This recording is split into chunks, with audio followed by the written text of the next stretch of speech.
Around the world, global trade is facing a slowdown and a backlash from voters who feel that their interests have been left behind. As you heard, from Brexit to Trump now, trade and globalization face a new uncertainty. What is the cost of international trade on American jobs? How will anti-trade rhetoric play out, and what impact will it have on the U.S. economy and businesses? Our next conversation will explore the impact of the President-elect's trade agenda on the American economy. To illuminate this discussion, we are joined by Chairman Fred Hochberg of the Export-Import Bank of the United States. We'll give him a nice welcome there. Edward Alden, he's a Bernard L. Schwartz Senior Fellow at the Council on Foreign Relations and author of the recently published book, Failure to Adjust: How Americans Got Left Behind in the Global Economy. And it is my pleasure to welcome back to the stage the Atlantic's James Fallows.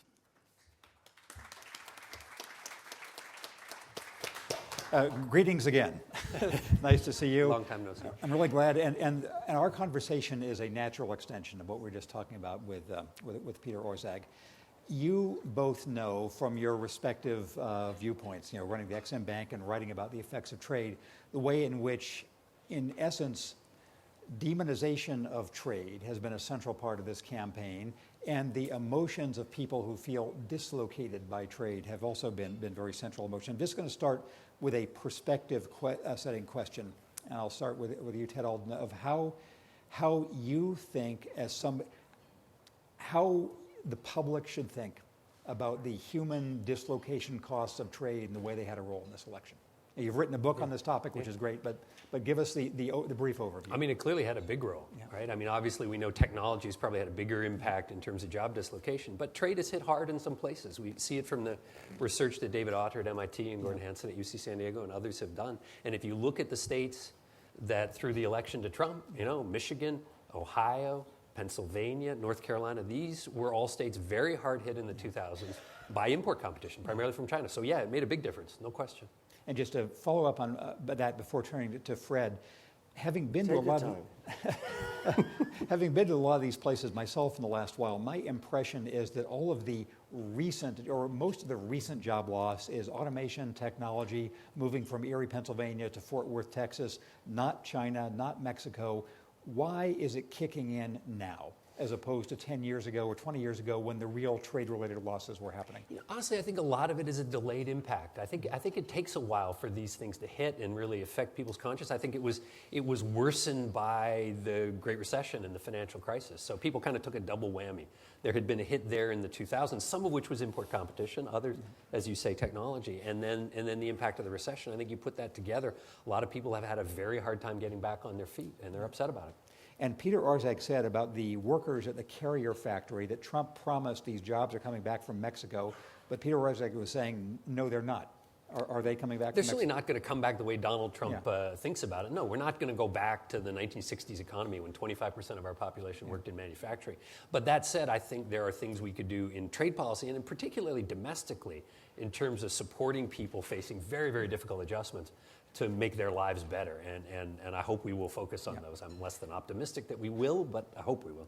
So let me ask you now, Fred, how the role of the Export-Import Bank has been controversial enough that your funding has been essentially paralyzed for quite a while, near the end of your tenure. You've heard also the trade pacts that you have worked to get through and that you have supported being demonized by members of all parties. What do you think has happened to the discussion of trade in the United States that has brought us to this pass, where it's sort of a universally agreed upon evil? Well, I think what Ted said is, I think that manufacturing jobs were in decline, and I agree that the global economic crisis, which some of my foreign counterparts like to call the Lehman crisis, I call it the global financial crisis. I've been correcting them for 7 years. I think hastened it. So I think that accelerated a lot of things, and jobs were not coming back. I mean, the fact is, in my tenure at the bank, I've been there since the beginning of President Obama's term, we look at the number of jobs supported, say, per $1 billion worth of exports. And when I got there, it was about 7,300 jobs per $1 billion. Today, it's about 6,000. So that's, in 7 years, that's a 17% improvement in productivity just in that export quadrant. Then that's not the whole economy, but it is a large part of the economy that we're just able to, we're doing more manufacturing. We're actually, and I think what you just said about the 50s, in the 1950s, about 5% of our economy was export. Today it's about 12 or 13%. So those quote-unquote heyday of the 50s, actually we're doing 2.5 times more now, but it's just a lot less people to do so. So I think we're not seeing the job gains from some of that manufacturing because of automation. It's digitized. In the old days, I was in a car factory. You were always afraid of getting a lemon. There are no lemons. There are no lemons anymore because the manufacturing process is so engineered, you don't have the variation. So all of those things have had a profound impact, and there's a cumulative effect. And a related theme in the winning presidential campaign for the past 2 years has been not simply that manufacturing jobs are going down, but manufacturing is going down, the American economy is terrible, American companies are terrible. From having helped American companies sell around the world, what's the right way to think about the sort of state of U.S. corporate and exporting health now? Well, if you'd rather be in this country than any other place in the world. We may not be happy, as you were talking to the last panel, about our growth rate, but frankly, no other developed, advanced economy is growing at the rate that we are. Not Japan, not Australia, not Canada, not Europe. So it is not the growth rate we all would like. It's not the kind of growth rate that really lifts the economy and helps lift wages as much as we'd like. But we have to look at things relatively, and relatively it is still better. That doesn't really sell.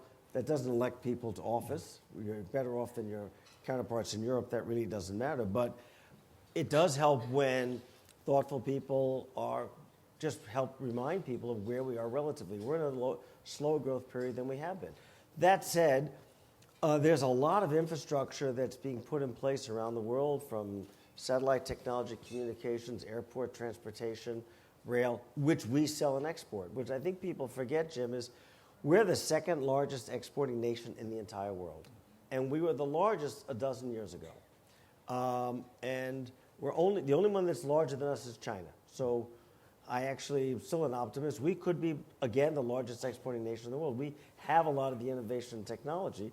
We just need to put ourselves to it. So I'd like to ask you, from your respective points of view, about a newsworthy item of the TPP. Fred, you and I talked about this in China a number of times over the years, and in China, this was, I think, seen as a sort of strategic measure against China, more or less. Yes, and so tell us how you think the TPP should be properly understood as we look probably back on it in the rearview mirror. Well, first of all, just some quick history. When we don't call them free trade agreements anymore because that's a bad word. So we call it TPP, and part of the problem is research shows 70% of people have no idea what TPP is. So one, people don't fully understand it.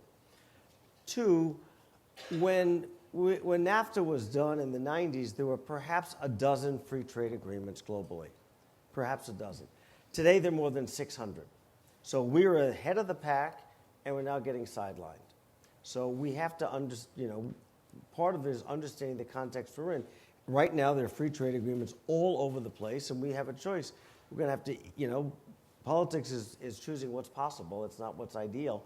So that is a challenge we're going to have to face as a country, how we deal with that, because we are getting somewhat sidelined. And China, I've been in China. We've talked about it. China is probably thrilled that TPP was sidelined. They have something called RCEP, and it's interesting what the term means, Regional Comprehensive Economic Partnership.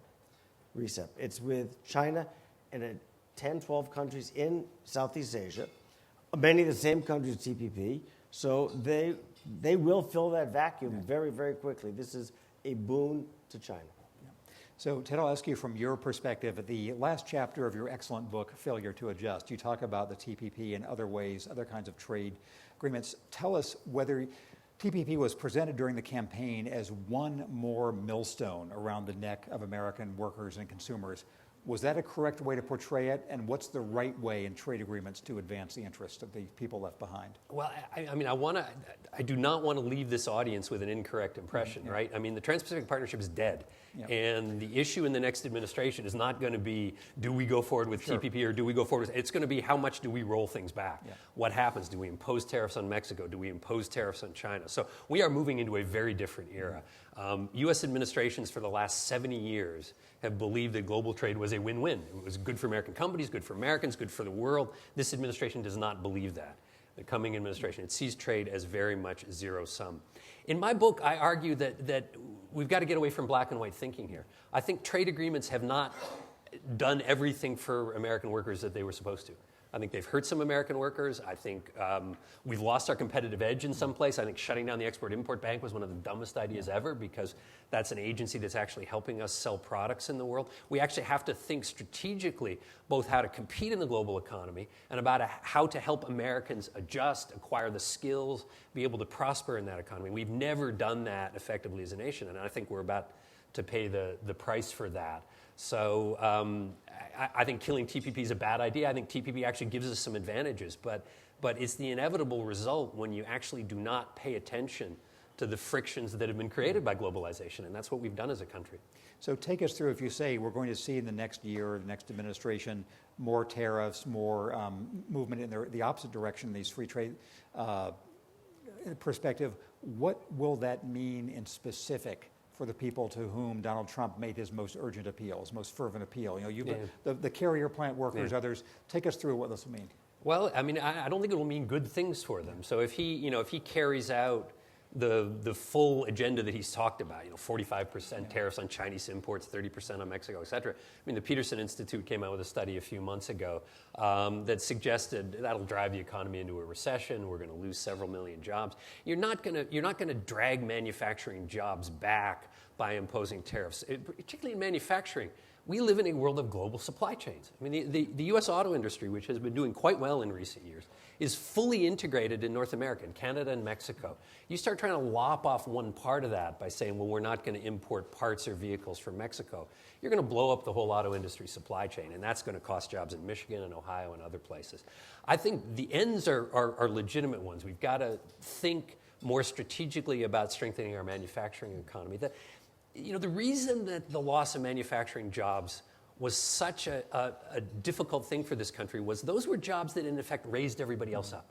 These were unionized jobs that people at moderate skill levels could get paid very good wages. The unions have been crushed and a lot of those jobs have disappeared. And we have not filled that hole in our economy. And I think that's where a lot of the anger comes from. And I'm a believer in a strong manufacturing policy, but blocking imports through tariffs is going to have exactly the opposite effect. Peter Orszag was making the point that with every passing day in which a new administration is not sort of equipped for battle, the congressional Republican faction becomes more and more important in determining future policy. What does that mean as you think of what's going to happen for trade policies next year? Yeah, I mean, I think on, in terms of going forward, I think it means a stalemate. There are congressional Republicans like, Kevin Brady, the Ways and Means chairman, who would like to go forward, but that's not going to happen, I think, under a Trump administration. The bigger problem, in a way, is what we've had on trade is this tiny vector, okay? We've had Republicans who favored free trade because the corporations wanted it. We've had Democrats who really wanted strong social safety programs. They wanted retraining. They wanted investment in infrastructure. Republicans didn't want that. The only place they've been able to come together is in pursuing trade agreements, because Democratic presidents, largely for foreign policy reasons, you look at President Clinton, President Obama, want to have that tool. And that's the only place they've been able to come together. But that's not happening anymore. So I think really a lot of this is up in the air. You could see strange alliances on infrastructure between the Republicans and the Democrats. On trade, I think the best case scenario is that we don't move backwards very rapidly. I think moving forward on trade liberalization is highly, highly unlikely. And Fred, you've had a lot of experience with the Congress over the recent years. What's your expectation of what a congressionally driven trade policy means first for of all, next year? we need something besides sanctions. Otherwise, we're left with sanctions. Sanctions are not a terribly effective trade policy. And sanctions really get our allies very angry, because we're the only country that really can get away with sanctions and not be badly hurt. So when whether it comes to Russia, we can impose sanctions. It doesn't really impact our economy. It really hurts Germany and other places like that. So we have got to have a better conversation about, okay, if not a trade agreement, we're going to have sanctions, and unless we get the Exim Bank fully operational, we really have very few tools to really help American workers get their fair share of export sales. And I think we haven't connected those dots yet, number one. Number two, I think we haven't really been very creative and imaginative on what to do about workers who are displaced. And that's a very tricky thing to do, because some workers are displaced because of technology. You know, if you worked in a Hummer factory, they probably, the tastes have changed and people aren't buying Hummers. So how you separate market failures, technology, and actual trade is not simple to do, to say, okay, who do we really find a way to supplement and help in some fashion? The TAA we have, the Trade Adjustment Assistance, is very complicated, hard to qualify for, and really not, as one labor person told me, all it is a gold-plated casket. That's how one labor leader described it to me. Can I throw in a factoid on this? Yeah. Okay, so active labor market programs is what they're called. So these are programs to help people move from one career to the next, from one job to the next, to help them make that transition. We in the United States spend 0.1% of our GDP on these programs. Denmark spends 2% of its GDP on these programs. The 34 countries in the OECD, the club of wealthy countries, we spend less than every other country except Mexico and Chile. The only other wealthy country, and I think this is not coincidental, that spends almost as little as we do is the United Kingdom, and they're pulling themselves out of the European Union. I think countries that do not pay attention to the impacts of globalization on their workforce are paying the price, and we're seeing it this year. And just to follow up, in those programs to which the Danes and others are investing so much more money, do they actually work? They have worked reasonably well in Europe. They worked a lot better. You look at Germany. So if you look at export totals, and I agree with Fred, I don't think the U.S. performance is terrible, but the U.S. share of global exports has dropped dramatically in the last 15 years. Chinese share has gone way up. The German share has remained essentially flat. They have developed apprenticeship programs. They have worker retraining programs. Almost 20% of their workforce is still in manufacturing. So they really do a much better job of this than the United States does, even if, I agree with Fred, overall our economic picture is a little better in terms of growth. I have a hypothesis to present to both of you, and you can tell me where I'm wrong about it. Long, long ago when I was in college, I did a big dissertation on economic dislocation in the United States in the 1840s and 1850s. And one of the conclusions from that was that if your job and your industry disappears when you're below age 30, you're able to do something else. If you're over age 40 or 45, even back then, or now let's say 50 or 55, you really don't ever adjust. They're just, there are life cycle cruelties. That's how things are. I say this as a senior member of the journalism business, et cetera. So it's the Atlantic is doing really well. But thank you all for coming here. So the question is it illusory to suggest to people who've worked in a factory for 20 years and the factory goes away that they will ever be able to find something that is comparable to what they used to have? I think the answer, and I'll let Fred weigh in if he wants to, I think the answer is yes, and I think that's why you need to look at more than just retraining programs. So my colleague Bob Lighton and I have argued, Bob's argued this going back to the mid-'80s, for a program of wage insurance, where if people get lower wage jobs, we're just going to top up their wages. Yes. You look at expansion of the earned income tax credit, and you can say, well, isn't that expensive for taxpayers? Well, this research that David Otter and Gordon Hansen did, looking at these trade-exposed communities, what happened to these workers, these 45-plus men? They're all on Social Security disability now. They found some doctor to vouch that they have an injury or something that prevents them from going back to work. So they are basically on lifetime welfare. They're never going back into the labor force. It would be a lot cheaper for us to do these other programs that we don't do. Fred. I think we also have to get to a point that I agree exactly with your hypothesis. And one of the differences between the 19th century and this century, it was much more gradual. So people had more ability to adjust. Here, whether, I talked to people whether driverless cars, for example, whether they're going to be here in 5 years or 10 years, we're arguing over 5 years. Mm-hmm. We're not arguing over 5 years or 50 years. So we have to figure out adjustments, and we also have to, all of us have to understand, it's not a problem in this room, but doing the same job you did and doing it for 20 years is not a guarantee that every year you'll get a nice increase and increased benefits and a larger bonus. Unless you're increasing your skill level or the productivity is going up, there is no money. And we don't want to have that. I agree, it's a very ugly conversation.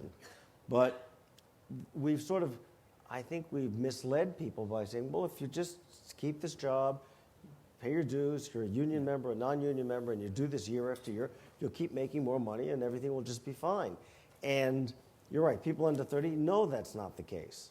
People 45 or our age, Jim, it's different. But if you, and I don't think we've really put that in front of the American people in any way that they understand that when they take that job at a good there's just quickly, there's more coming, right? There are 3.5 million truck drivers in this country who fit the demographic of the old manufacturing workers, older men mostly. When driverless technology hits, a lot of jobs are going to disappear. And they're all men. Yeah, and they're mostly men. They're virtually all men. Yeah. And just to close the loop here, in recent visits to Erie, Pennsylvania, my wife and I have seen a sharp contrast. People who are in their 50s and 60s were used to working at the GE locomotive plant. People in their late 20s and 30s never expected to work there and actually creating new businesses in Erie and elsewhere, and I think that is a generational shift. There's lots of countries we could talk about, but I wanted to ask you about one, which is the biggest one, China. Fred, tell us from your many dealings with China over the last 8 years, is the U.S. getting better positioned, worse positioned? Would the threatened tariffs or currency sanctions against China, would they make any difference? Tell us how we should think about trade with China right now. God, that's a complicated subject. That's why you're the expert. That's why I'm the expert. Yeah. I think obviously TPP, the lack of that certainly handicaps us. I think that U.S. companies have a tough time in China. They've often said, just give me a level playing field, but if I can't compete against a state-owned enterprise, which is a large part of the Chinese economy, I'm really not be able to get my fair share of sales there. So I think that's a very tough environment. I'm not a China scholar like you are, Jim, but obviously Xi Jinping is a very kind of nationalist kind of leader. So I think that's going to make it harder for foreign companies to operating there. I think obviously the new president coming in, President-elect Trump, what that posture is going to be with China will have an impact. The way we treat other countries impacts very much how those countries treat our companies. There's a direct correlation to that. So our companies frequently bear the brunt or on the front line of dealing with both either our friendly relationships or unfriendly relationships. They feel it first. Yeah. As it happens, I have a cover story in The Atlantic that came out today on exactly this topic. So when you're done here, I recommend that reading. Ted, how do you think about China and its role in the dislocations you described in the book? And I would highly recommend the article, by the way. It really does talk about some significant changes in China. Yeah, I heard him on NPR last night, so I got to jump on it. I think China, unfortunately, if you want to ask why we're here at this moment, I think a lot of it has to do with China's admission into the World Trade Organization, which I supported, which I think was inevitable. But China was so big that it has proved to be enormously disruptive for the trading system.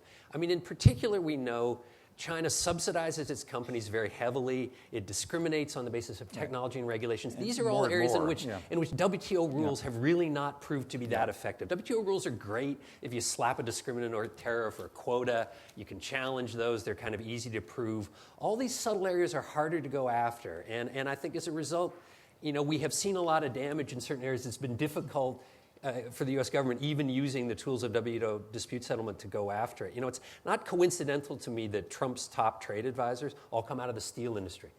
China's steel industry is subsidized up the wazoo. It's grown tenfold in the last 15 years, and it's displaced steel companies all over the world. That level of trade distortion, I think, has unfortunately been quite damaging, and we're going to have to find some way to constrain it without blowing up all the positive elements of the U.S.-China trade relationship, of which there are many. Too anxious to get into the WTO without putting the enforcement in. I think there's and one of the problems with WTO, from what I understand, you need a company to actually commence the lawsuit. And many companies don't want to commence a lawsuit with China because they have business in China. Business interests in China. So that makes that, it's a tool, but it's difficult to use. Yeah. And as a sign of the spot that China itself is in this same year when they're exporting steel at a huge subsidy, they're expected to lose between 1 and 2 million steel and coal jobs this year within China, so that they are in trouble themselves too. Does either of you want to say anything about Peter Navarro, who seems to be Donald Trump's China expert and economic advisor? I mean, I don't know Peter personally. I don't know a great deal about his work. I would comment generally that Trump's advisory team is tremendously thin. You know, I mean, a lot of the Republican establishment, the folks I know in Washington who would normally be going into a Republican administration, have effectively recused themselves by signing on to these Never Trump letters, and Trump pretty clearly doesn't want to hire any of these people. So you know, as I say, I look around on trade. He's got Dan D'Amico, the former CEO of Nucor. He's got Wilbur Ross, the Vulture Fund investor. These are kind of guys who came out of the steel industry. I'm not sure you got anybody there who understands the tech industry or agriculture or all the other parts of our trading economy, and that worries me a lot. I have a philosophical question for each of you, which will be my last question, then we'll go to the audience. I'm going to start with you, Fred. You're nearing the end of 8 years in governance in a really important role that's taken you all around the world, and you're nearing the end of that time when the cause you've been working for, that is trade, is being demonized, when people think that, you know, just the federal government is an enemy and a blight. How should people, is it possible for people to think differently about the role of federal governance now than they do? Speaking as somebody, you know, leaving 8 years doing this, how should we think about federal governance now? Well, I think that's, you know, we've done a lot, our country has done a lot to discredit government for a long time. You know, sometimes when we talk about infrastructure, we say, well, if it used to be called Public Works, by the way. Remember it was called Public Works? Who remembers Public Works? But now we think, well, if the government does it, they'll waste money, it'll take forever. And then if we say, well, let's let the private sector open this throughway, and they go, oh, but then they'll rip us off. So we don't really want the private sector to do it. We don't want the public sector to do it. I think that we've got some rebuilding.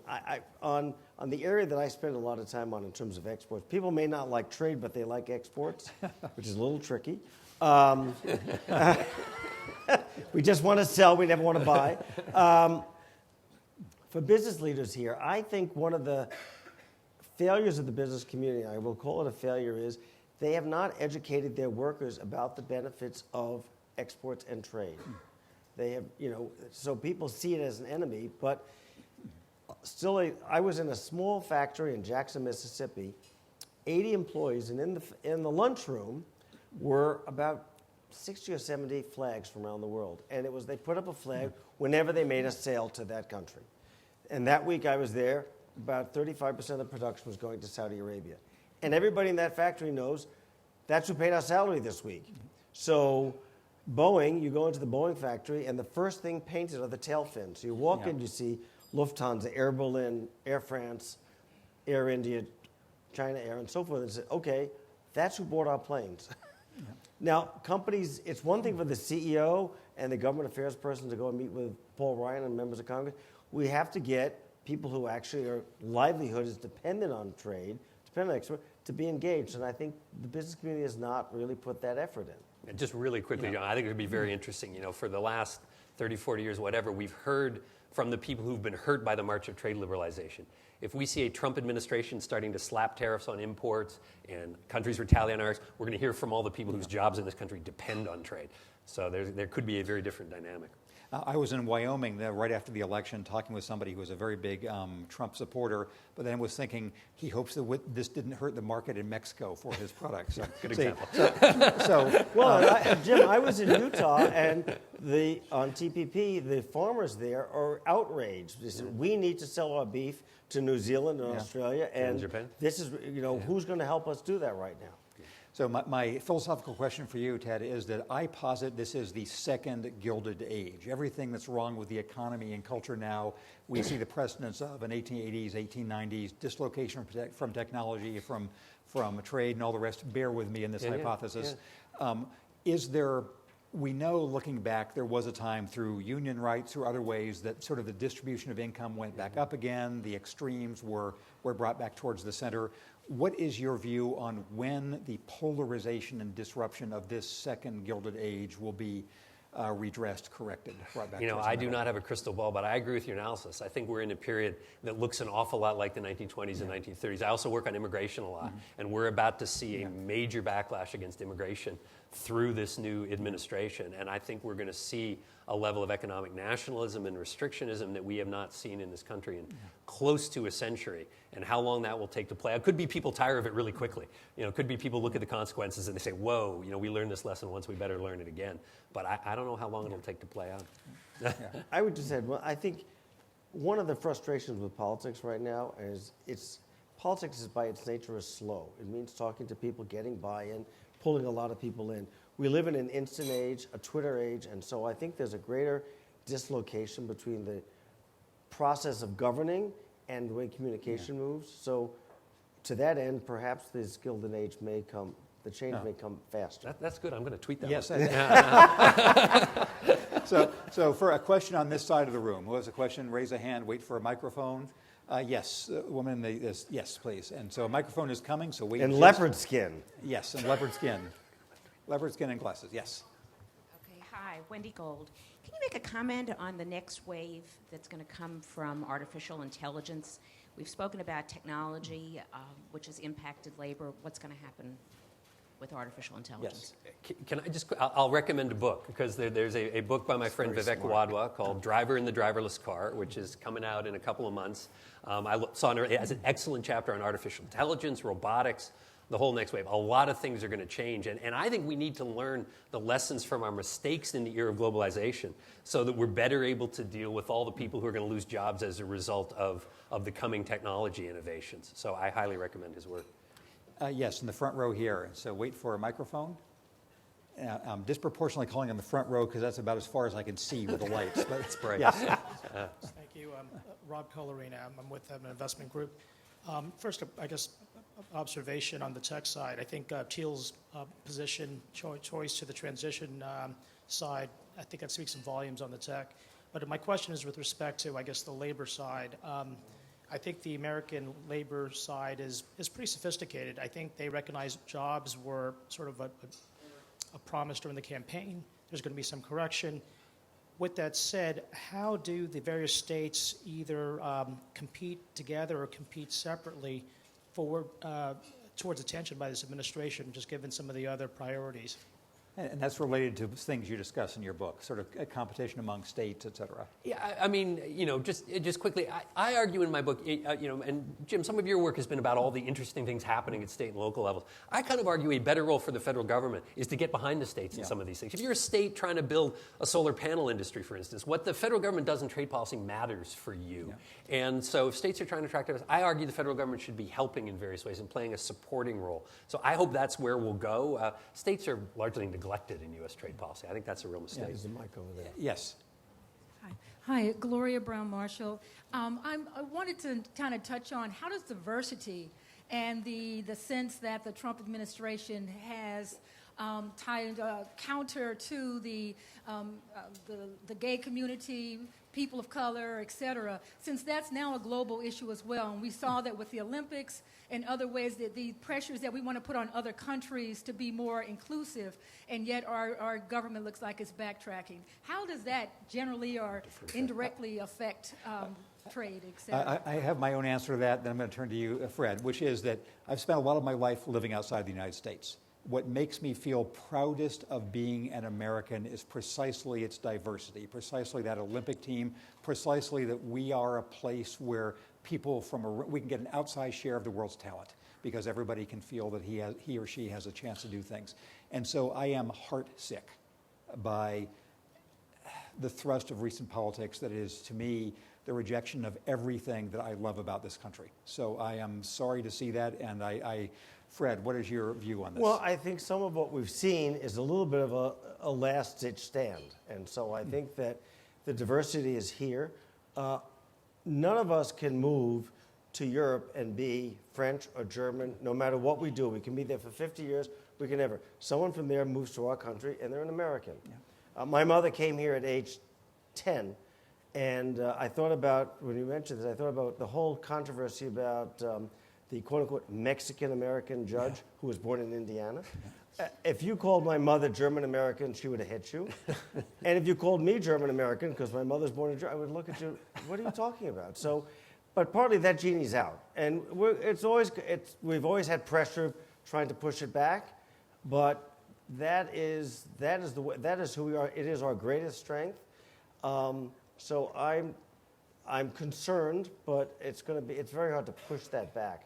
The other thing I would say when we talk about manufacturing jobs, one of the things that worries me, we should be talking about jobs that really benefit both genders.